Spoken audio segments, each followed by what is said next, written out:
Meghalaya Chief Minister Conrad K. Sangma today underscored the importance of interstate and international dialogue on climate change and the environment. He said that water does not have boundaries, and when it comes to crucial issues like water and environment, there is a need for interstate and international dialogue. Stressing on roles of climate councils at the state, regional and national levels, the Chief Minister said that the issue concerning climate change are impacting water resources on a large scale. The involvement of different stakeholders to discuss and work collaboratively on climate issues with coordinated response and information sharing will go a long way in addressing concerns. Underscoring the importance of water policy, the Chief Minister also said that Meghalaya has been very proactive and is one of the few states to have a state water policy, which is a holistic approach towards water from its distribution, storage, water reservoirs, protection of catchments area, rejuvenation of springs to management of water.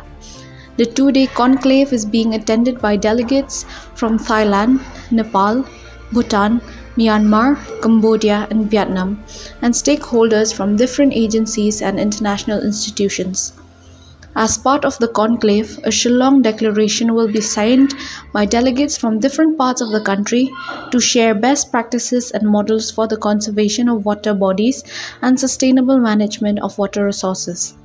The program was also attended by Water Resource Minister Kamingwan Mbon, Health Minister Amberine Lingdor, Minister Fisheries, etc., A.L. Heg, and Secretary of the Ministry of Jal Shakti Government of India, Debashri Mukherjee. We realized that a small state like Meghalaya ends up spending close to about 7,000 to 8,000 crores on different water supplies and water-related schemes and projects, externally aided projects, central schemes, state schemes.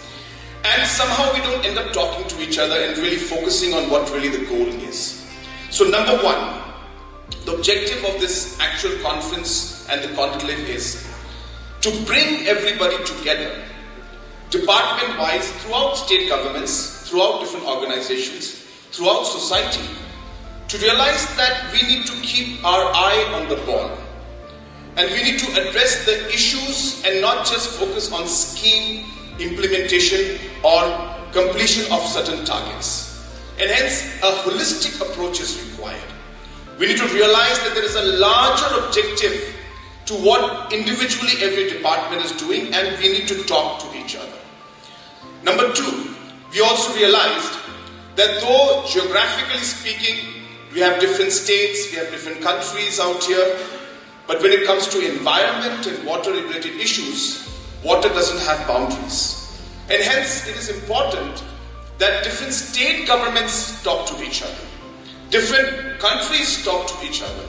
We realize that in a particular geographical region, we have factors that affect us each. And therefore, if we are not aligned in our efforts and in our goals, we actually may not be able to achieve the full potential if we are able to actually work together. So this is the genesis of the project and this conclave that we had. Number three, why the Water Conclave? So we have, and I think every other state in the government in the country has got what we call the climate councils. And the Chief Minister heads the climate council.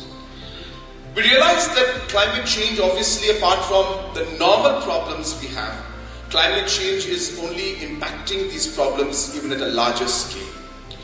And hence, from the Climate Council, we had started advocating and working and talking to departments, telling them that we need to start addressing these issues at a state scale, at a regional level in the country, and even in a